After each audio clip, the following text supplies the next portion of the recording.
This is always my favorite part. Open the doors. It is. It's opening the doors. It's always fun. When I see names of people I know, it's like I'm watching them come into the room. That's sweet.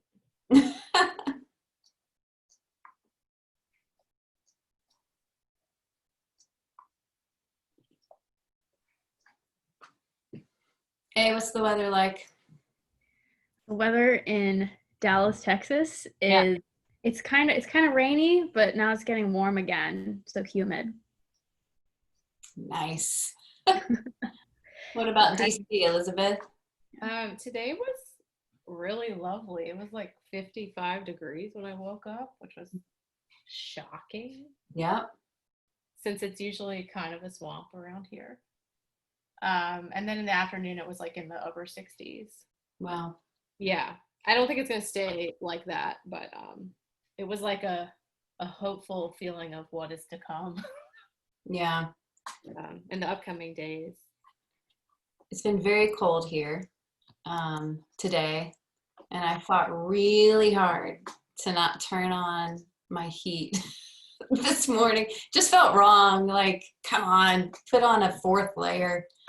You're going to be okay. But yeah, you can feel it. You can feel fall. Texas, you cannot feel fall.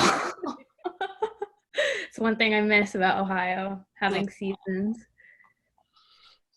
Did you have like a brutal adjustment period when you first moved there? I mean, I what, to Ohio? Oh, definitely. Yeah. No one told me about February. Yeah. Like they like on the admission brochures, they don't tell you that winter is a thing, and it is definitely coming.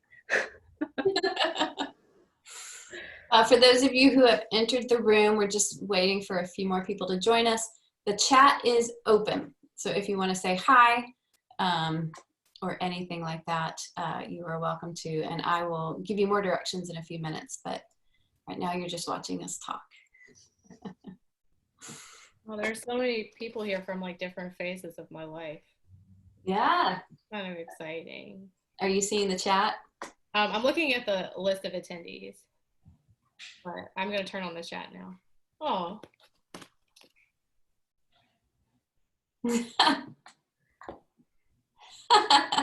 Lisa Ampleman is my editor.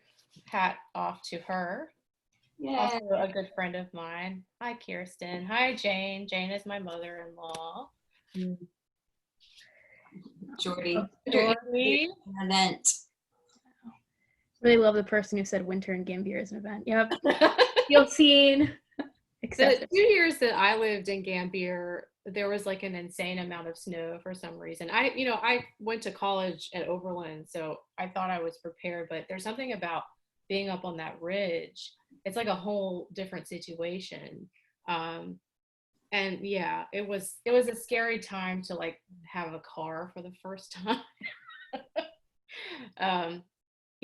Of course, which is like a Honda. I still have it. It's a Honda Civic. It's like very low to the ground. The snow kind of gets crusted underneath. Yeah, it was an interesting time. But I did get a lot of writing done in those 2 years. So yeah, there's that. And my students, right?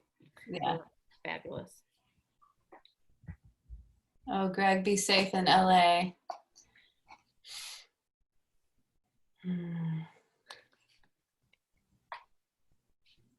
I'm gonna stare at this all day. Hi, Cora, Sandra.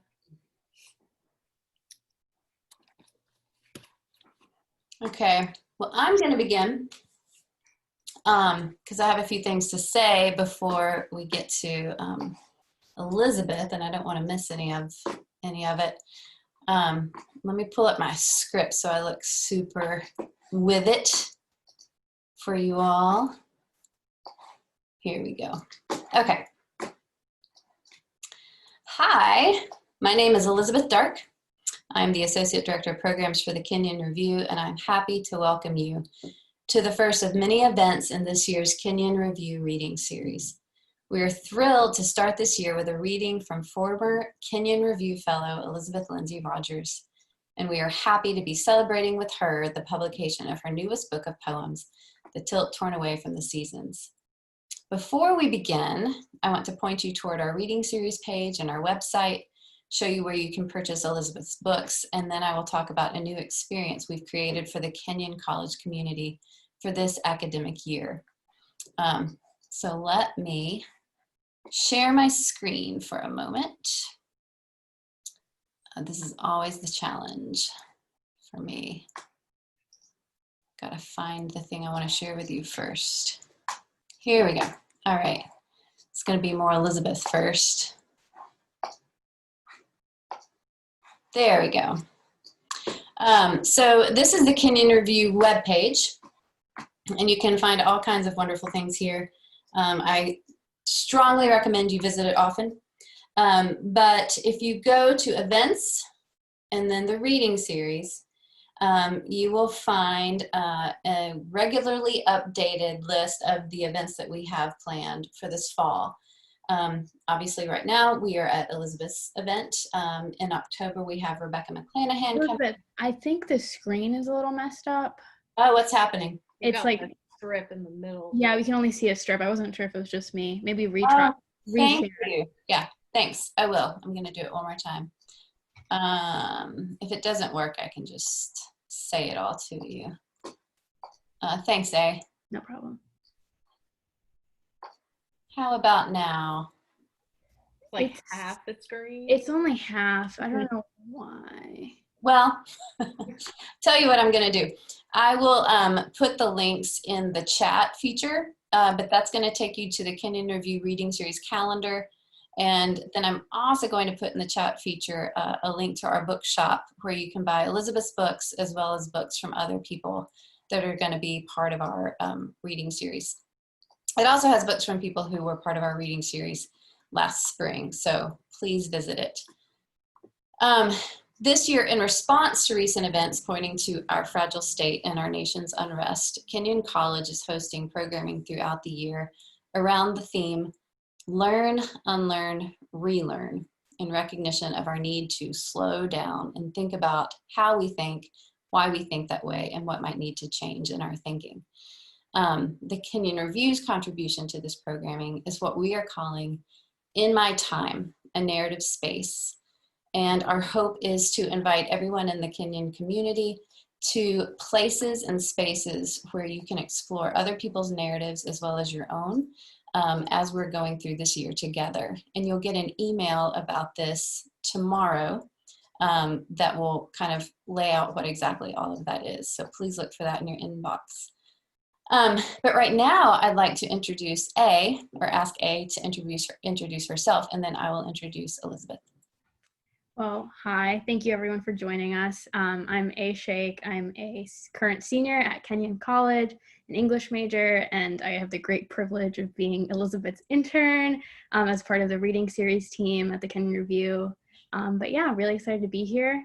And if you guys have questions, again, please feel free to either drop them in the chat or put them in the Q&A. But yeah, we have a great program for you guys tonight. Yeah, thank you for mentioning that, A. The chat, as I said, is open for sentences of praise or, you know, anything of that nature, but questions, please place those in the Q&A box, which A will be manning, and she will bring us to it at the end of the reading, and we'll go through all of those together. But I am now going to introduce Elizabeth Lindsey Rogers. Elizabeth is the author of Chord, finalist for both the Miller-Williams Prize and the Lambda Literary Award, and The Tilt Torn Away from the Seasons. Her poems appear in many journals, including Boston Review, Beloit Poetry Journal, Bennington Review, Field, Guernica, Washington Square Review, Blackbird, Crazyhorse, Hayden's Ferry Review, AGNI Online, Crab Orchard Review, StorySouth, and others. Her creative nonfiction appears in Best American Non-Required Reading of 2017, Best American Travel Writing of 2017, Missouri Review, The Journal, The Rumpus, LitHub, Prairie, Schooner, and Hong Kong Review. After being awarded the 2-year fellowship at the Kenyon Review, Rogers was here teaching from 2012 to 2014.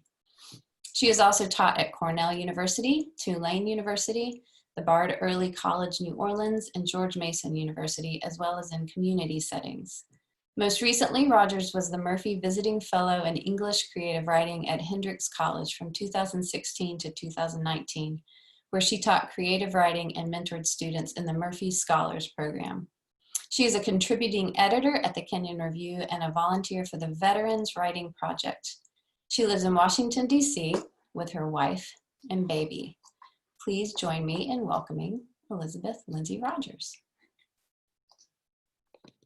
Thank you guys so much. Thanks for being here. Thank you to everybody at the Kenyon Review for finally making this reading happen. I was supposed to be with you guys in Gambier in the spring, but obviously things have not gone according to plan. I'm going to read for about 20 minutes from my new book, The Tilt Torn Away from the Seasons. And if you have seen the cover, or if you're looking at it now, you might notice this is actually a relief map of the surface of Mars. Most of the poems in the book are actually set ostensibly right on a kind of a future life on Mars. This is a dystopian book about the fallout of climate change, and most of the poems are taking place in this kind of terraformed future that's happening on Mars, where we kind of see a lot of the mistakes of Western history kind of rehearsed and replayed. And when I was writing the book, I was most interested in how colonialism is an apocalyptic force, and that's kind of the thread that I follow from beginning to end. And in terms of thinking about your campus theme for the year, this idea of relearning, unlearning and relearning, there's sort of a question in this book about how do we retain like a sense of feeling human, right, when the environment around us is constantly getting dismantled. So that's one of the things I was thinking about as I was writing the collection too. In 2012, when I moved to Gambier, NASA actually released the first panoramic photographs of the surface of Mars. And I became obsessed with these photos. And I kept thinking about the way in which the landscape of Mars reminded me of what the American West might have been like before it was colonized. And so that's going to be the main idea in the first poem I'm going to read. It's the first poem in the book. It's called The Frontier, after the first 360-degree panoramic photograph of Mars. And all those years we'd pictured fire, a neon sign blinking, vacancy, a world as red as that inside our bodies, but without the claustrophobia, the low ceilings of our skin. We didn't think of a sky azure only at sunset, or stones, a similar blue scattered across the regolith. Now we know this pair of weary moons, the first one painfully slow, a pinprick taking 3 days to move across our vision. The second, Phobos, is the Western origin of fear. Misshapen, mold gray. Every 4 hours it rises like the last potato of the famine. And by now I know, as you must, what it means to lose your lakes and oceans, to creak inside the riverbed, cross its sockets and arthritic elbows, to think of rain as a form, a tome of bygone remedies. I can only dream of what snow must do for the desert. The camera pans this world like earth pocked by canyons. Like liberty, the surface looks aged, a green patina. Over dune and dust, the rover's tracks are the only disturbance. Like a sidewinder or wagon ruts, the trail circles and circles itself again. Again, the ground made target practice. We come in peace, curiosity says, but that's how all our ships began. As I land, I weigh next to nothing. I leap 3 times as high, but there is no canopy, no timber for an axe. Apple seeds float. There won't be saplings next year, though spring goes twice as long. Imagine a Western set, a terrain of glare and scour. The unspoken agoraphobia drives us all into the saloon. The sheriff, the unshaven rogue, the virgin in blue gingham, the Indian and the hourglass whore. Horses are dead, whiskey still brown, but a grit in our throats. The first shot sounds in air this thin, muted as a powder puff. On cue, we turn. Picture how slowly the shutter swings, doors float open.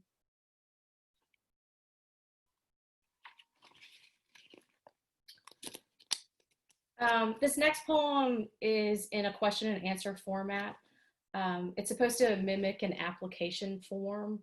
I started thinking about, if there was going to be a colony in space, like who would be the people that would go there and what would they be like? Red Planet application. When did you first become interested in space?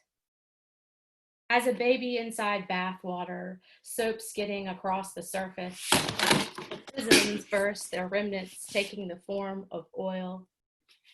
As a teenager, I lit a match in hydrogen's mouth and listened for the pop. What skills or qualities do you have that may aid the colony? I am naturally calibrated in zeros and ones. I was born with this base 2 ability. I can spot your wedding ring no matter how lost it is in a yard. I also read bass clef. I play the cello. What experiences do you have with cultures other than your own? Despite popular belief, I don't believe China's Great Wall is visible from space. I have shared bunks with many strangers. Cotton ceilings shift above me. Any allergies? Intolerances to heat, altitude, or cold? In the desert, we call the sky a star rash. We say we can sustain our bodies entirely on rock sugars and rock salts. A family history of cancer or osteoporosis? A river underground, I hear my marrow humming. Have you ever been hospitalized for a psychological condition? Now and then there is a gray day in the canyon. Walls know no noise. Sometimes you do, sense molecules zinging past your eardrums. You will never see your family or friends again. Discuss. The brush of another person is more gravity than I can stand. Like a lantern's metal and paper, if you touch me, I may collapse. I have sworn off skin to skin, and not just during Lent. Inside a bubble, I prefer to drift at an arm's length. Would you be willing to participate in a strenuous 7-year training program? Someone smashed my rearview mirror. It never meant that much to me. If given 400 feet of wire fencing to close a sheep or goat pasture where grass is struggling, choose the shape that best provides the maximum area. And which of the following is most unlike the others? Please retype this message to prove you are not a robot. And which of the following most resembles your self-portrait? You may only choose one. Having some equipment malfunction. Give me 1 second, please. All right, sorry about that. Most people don't know that scientists have already named most of the major regions and landforms on the surface of Mars, and the names often resemble names from our world, which can be really problematic when you're thinking about the colonial history, say, of places that we know. There is a region on Mars called the Cumberland region, which made me think about Daniel Boone. So this is a poem about that. It's called Cumberland City, Mars. Our origin myth, one silver arm, the robot boring the first hole in rock, what overturned a powder, green as old coins or the Statue of Liberty. Here a woman rose, created in the mountain's image. Ground, when tested, revealed its alkalinity. We commenced a victory garden of turnips and asparagus. It's true, that wasn't enough. So for a half mile, that arm kept digging, hungry for loam or long lost water or honey in the rock, but found the old veins, star-crossed minerals, a mouth, a clay world that buried itself alive in hopes it couldn't be claimed. The man, when he landed, renamed every place. This city he named for the gap, for Kentucky Daniel, whose company blazed through some wilderness. Land was a throwaway word, the opposite of water. It meant domain and the right to drill, drill heads spinning towards the core of earth. Because he first assumed a clean slate underneath us, we filled that valley fast with the machine's carbon hiss. Our earpieces all droning with the same hunting ballad. Pitches slipped, the lines distorted in the unstable buffering air. Oh, sound the kill horn, across the face, rocky, rocky. Oh, light out to the Wild West. We need more elbow room. Like the first world, all new names spring from nostalgia. Recall X's on the immigration map and erased trails of salt.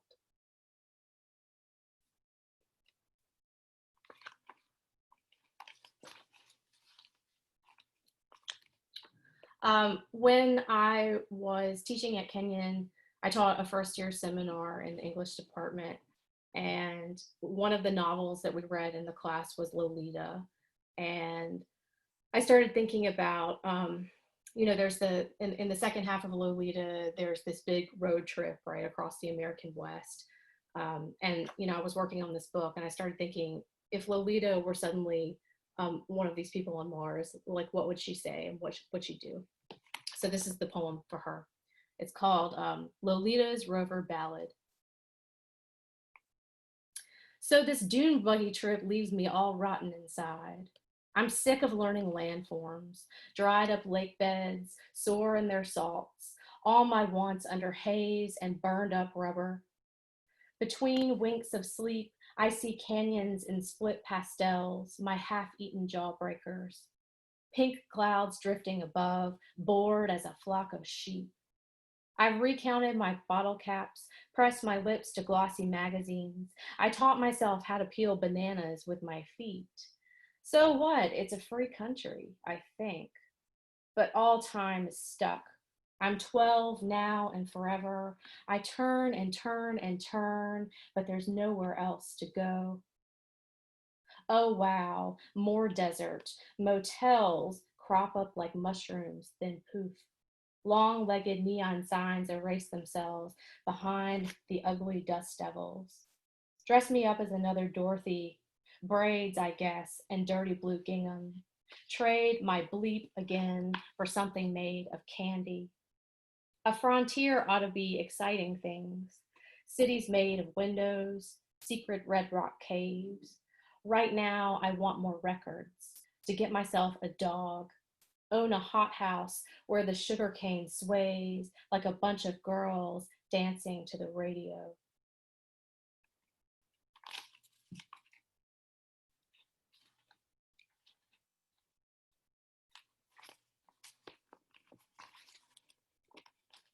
There's one region on Mars that's called the Arcadia region, and some of you might know from Greek mythology that Arcadia is supposed to be this kind of utopian wilderness, right? And there are shepherds and that kind of thing.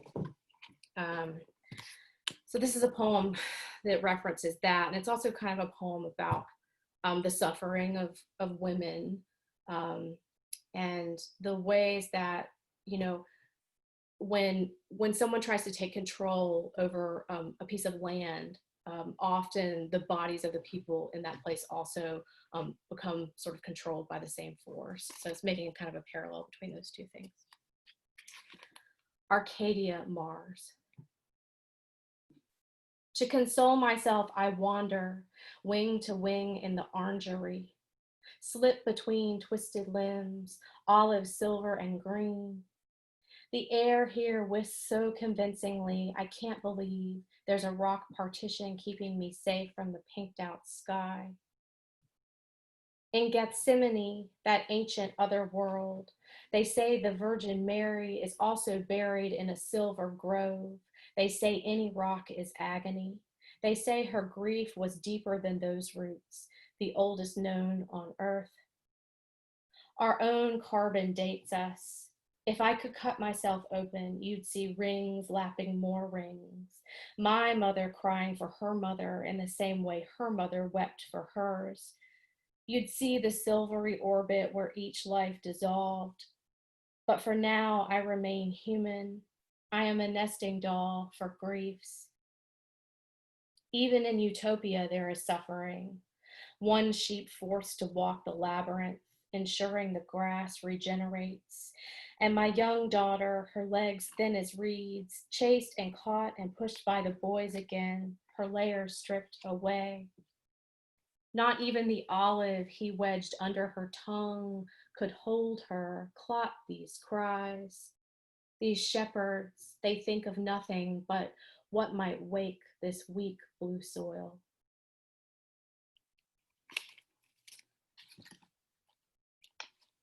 I'm going to read two more poems. There's a crater on the surface of Mars named Columbus. Yeah, I'm just going to let that speak for itself. Columbus, Mars. Just when we agreed we'd overreached, touched that ragged final edge, the next continent began drifting towards us, flow shushing its own pink name. At first dreamed up, a soap bubble's laminous prism, then the separate colors clicking into focus, then embers, shore of ash. Like the old world's temporas, it darkened the longer we threw our light upon it, though we still claimed each crater rim, what beveled just below the surface. Each had its memory of water, rust like a bathtub's ring. Red sky at night, sailor's delight. We were half drunk when we landed, cruel on our own iron taste. Out of thin air, we became toponymist, touched every place we'd named. Alluring, transfixed, fertile, inclined to love. Who would stop us from drawing this map too in a girl's naked image? Hail the Santa Maria, full of plastic grace. We bottled and vialed minerals, new flora, scrawled our stories on her cabin walls. In white ink, a mythic code. Tell the kids, long ago, a fleet of men let their parachutes bloom over desiccated ground. The lost blue pilot felt the wind tear at his face just before his feet touched down, his mind gone blank like sailcloth.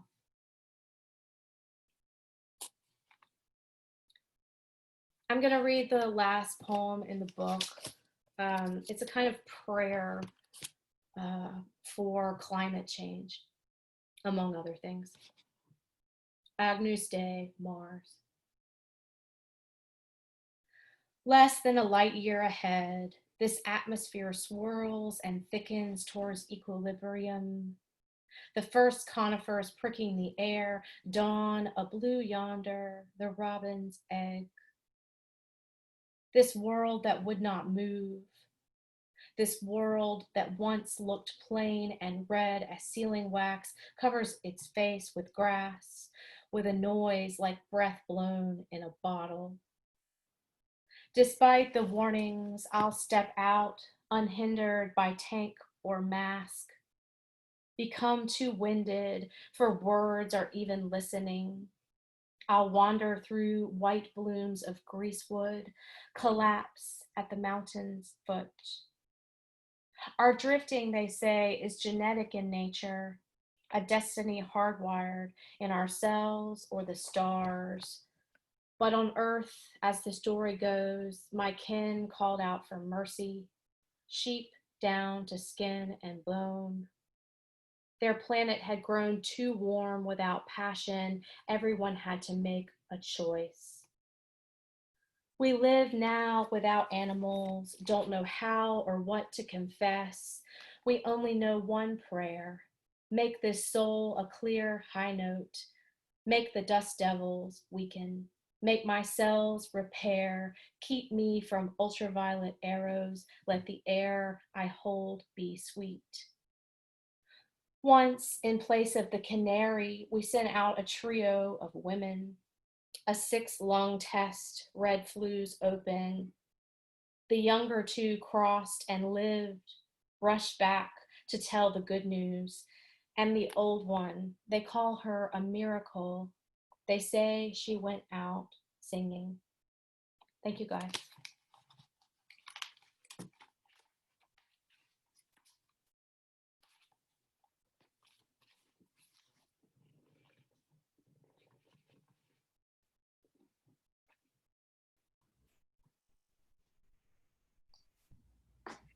Anyway, that was brilliant. Thank you so much, Elizabeth. Thank you, A.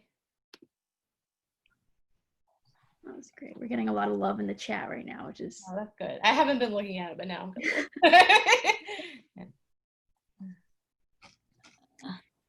Anyway, yeah, so yeah, again, thank you so much for reading, Elizabeth. That was absolutely wonderful. And if you guys have any questions, you can feel free to drop them in the Q&A. It should be at the bottom of your screen. Can you all hear me? Yes, I can hear you now. Okay, I can't figure out why you can't see me. I'm going to ask my question from a void for a moment until I can figure out why I'm not on, but I'll get back on in a minute. Thank you, Elizabeth. That was phenomenal. And so eerily timely, as I know we talked about before we started the reading. There was a lot of talk about this in the chat, you know, when you read, you said there's a crater on Mars named Columbus. Yeah. But you talk a lot about naming, and, you know, we have this tendency to just name things, and that's problematic, as you said. You know, we want to claim spaces and places as ours and therefore not others. In your writing of this book and exploring that theme, did you think of a way, and I'm thinking about our, you know, learn, unlearn, relearn. Is there a way to unlearn that or to redeem the practice of naming? Can we do that more carefully? Can that be done rightly? Or is it just who we are? That's a complicated question. I don't understand why sort of a more critical approach to thinking about the consequences of the first name places, right, was not utilized when they were naming these places. I don't know. In some ways, I think they were just being careless. I don't necessarily think there's that there's a particular intention, but I mean, of all the names that you could choose, why would you choose to name a place of scientific inquiry Columbus, right? It doesn't make any sense. And I guess it speaks to the way that colonialism and imperialism, right, are so like deeply ingrained in our culture that maybe we don't even recognize them. So that doesn't really answer your question. I don't know if there's a way to reclaim naming. I think anytime you're imposing something from the outside, right, there are problems. Thank you. That's great. Yeah, so we have some questions in the Q&A that we can start off with.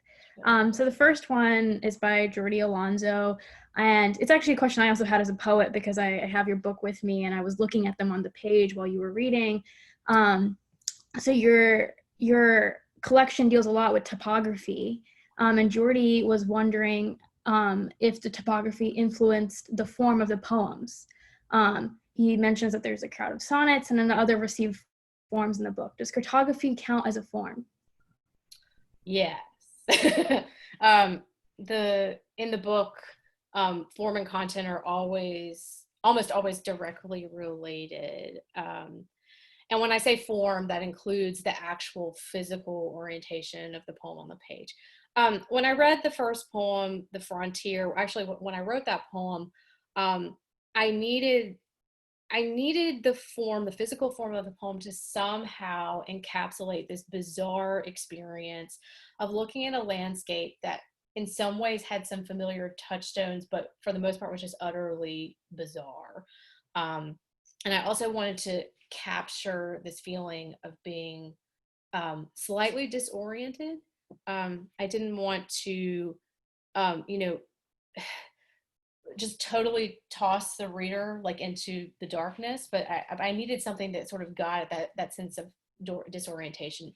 And the form that I arrived on was like these tercets. You can't really see them here, but they kind of move backwards across the page. They move from right to left. And the lines are kind of staggered in a way too. So there's a kind of ruggedness to them. It reminds me of some of the topography too of the surface of Mars. And that form is kind of like the signature form for the collection. You see it come back in other poems that are about landscape and the experience of isolation and disorientation. For some of the more traditional forms, for example, Jordi mentioned the sonnet crowns. The first sonnet crown in the book is about deep space and the idea of things looping back on themselves. And the sonnet crown, of course, is a form where the last line of the previous sonnet becomes the next line, the first line of the next sonnet. So it's a linked form, and it kind of at the end it 100% loops back on itself. So yeah, I always think really hard about how to make the form an integral part of the poem. Absolutely. Yeah, I mean, I thought it was I really loved how so many of your poems took up so much space, knowing that the conversation is about space. So I thought that was really interesting. We have another question from John York, and he writes, Stanley Kuntz says every poet has a constellation of images. What images do you find in both Chord Box, your previous collection, and Tilt? What are a few words that might bridge the two? When I started writing this book, and even as I was finishing it, I was like, wow, I didn't do anything like I did in my first book, which is quite different from this one. But then now as I go back, I see that there are certain motifs or kind of systems of images that reoccur.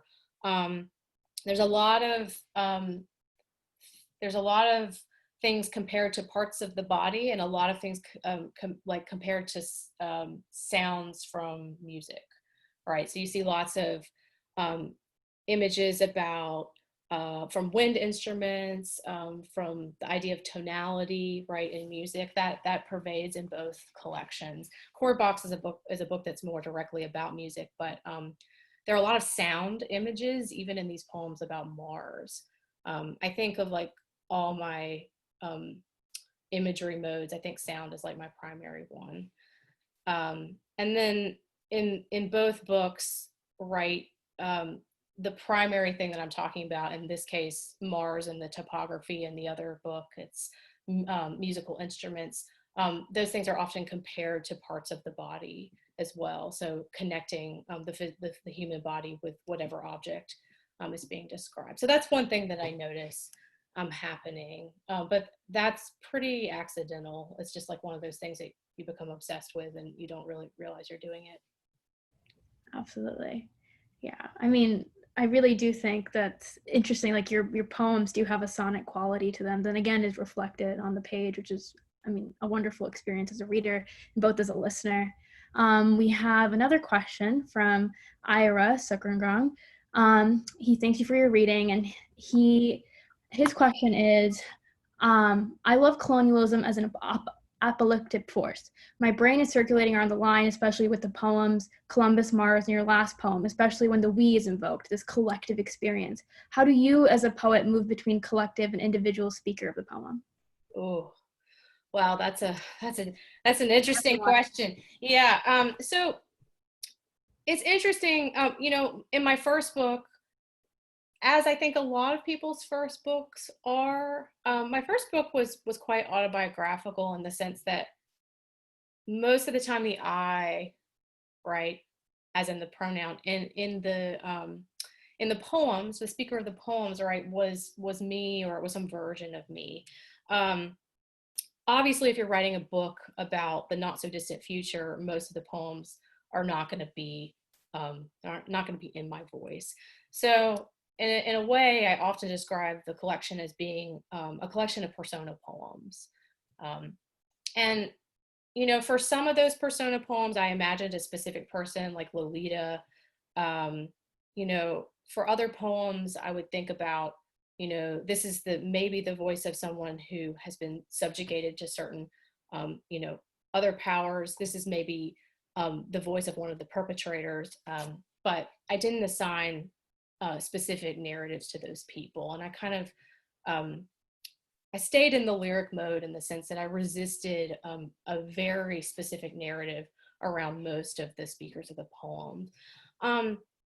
In terms of moving towards the collective quality, I'm not sure if this is answering the question or not, but I just think that pronoun, the we pronoun, is so large.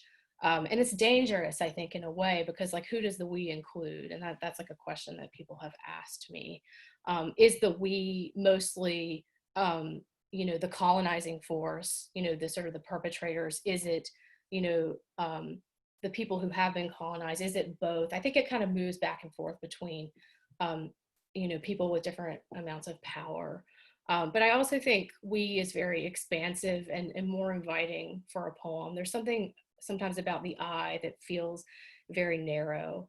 And, a lot of these poems are really large scale. They're quite long and have a lot of parts to them. And I think the we is like another dimension in which I was able to like add more layers into the poem, if that makes sense. Yeah, no, that was a great answer, battling a very large concept. But yeah, I don't know, Elizabeth, do you have any question for the group? I have two that came in from the emails before the reading started. But before I ask them, I wanted to point out I have now put in the chat both the reading series calendar and the bookshop link where you can purchase Elizabeth's books. But one is pointing to just all the varying themes that you pack into this book. You have utopia, dystopia, ecofeminism, sexual violence, colonialism, or post-colonialism. How did you put all of these pieces together? I would say that those themes emerged from the work itself. It wasn't like I had sort of a theoretical structure that I placed over and then tried to like slot the poems in. I mean, I kind of described it, at the beginning of the reading. I was saying the first time I looked at those photos of the surface of Mars, the panoramic photos, I couldn't unsee the connection, right, between the American West, the surface of Mars, and this idea of colonization and the kind of the onus around that, right? And that became really the driving force of the collection. It's like once that connection was established, everything sort of fell in around that. Sometimes people have asked me, they're like, well, what's the connection like if you're writing about climate change, like then what's the connection to, between climate change and, the idea of colonialism or the experience of colonialism? And I'm like, well, if you are taking control of a land for, monetary purposes and you're exploiting the land and the people, that's not a sustainable relationship, right, with that environment. So that's sort of, they're small like bridges, right, between all of the topics. But really, it's a matter of you create the work first, or at least I do, and then you have to go back and like sort of see what the ideas are, so that you can talk about it to other people, right? In a lot of ways, I think I'm probably not the best narrator of my own work, and I rely on readers to kind of see, the larger ideas that are emerging and what the connections are. That actually leads really nicely into the second one from a Kenyon student. What was it like working with your editor to form this book? What was that dialogue between writer and editor like? I don't know if Lisa is still, she was here. I don't know if she's here or not. But so my editor at Acre Books, which is, it's the book publishing offshoot of the Cincinnati Review, for those of you who are familiar with that journal. Lisa Ampleman was my editor for this book. And I have to say that Lisa really allowed my vision to just kind of be large and unwieldy, and she like didn't try to force the book into any sort of trajectory. I had an experience with a previous editor who like really wanted the book to be like a novel in verse, right, where like there was like a backstory that was super clear that explained everything that happened, and then like there was a final result that was really sort of easy to determine, and you could read it straight through that way. And I was pretty clear that that's not what this book was, and that every poem in the end, in terms of narrative, was going to be a little bit open-ended, and I was going to allow readers to kind of, in a sense, choose their own adventure. But also I didn't want the focus to be taken away from the lyric elements of the poem. I'm a crafts person, like that's what I do, and I'm really serious about that. So Lisa totally understood that, did not try to take that away from me. And, the suggestions that she gave me were mostly about, how to just make, the key moments of the poem, sharper, or like this image is so ambiguous, like it has like 14 different meanings. Like, is that what your intention was? Like, how far do you want to go with that? So she mostly just asked me a lot of questions, and then, whatever my answer was, she trusted me with that. So I had that privilege. My experience with my first book was actually quite different. I had my editor grill me right on every single choice, and I think that book was a better book for that process. But I was also a much different poet at that point in time, and wasn't as sure of myself in a lot of ways. So that was a different way of working. Yeah, no, that's great. Thank you for that. Yeah, it's crazy as poets how like when we write a poem, we are one person, then we revise. It almost feels like you can be a second person. At least in my experience of writing. Yeah. So we're going to close off with this last question from Sasha in the audience, kind of bringing back to what you started your collection with, or this reading with, this idea of space and Mars. Sasha really admired your use of this subject matter, and just again, like thinking about space and thinking about something, large, kind of, outside of this earth as a medium or an outlet. Like, what was that experience like using space, like writing about space versus like writing about life through space, I guess?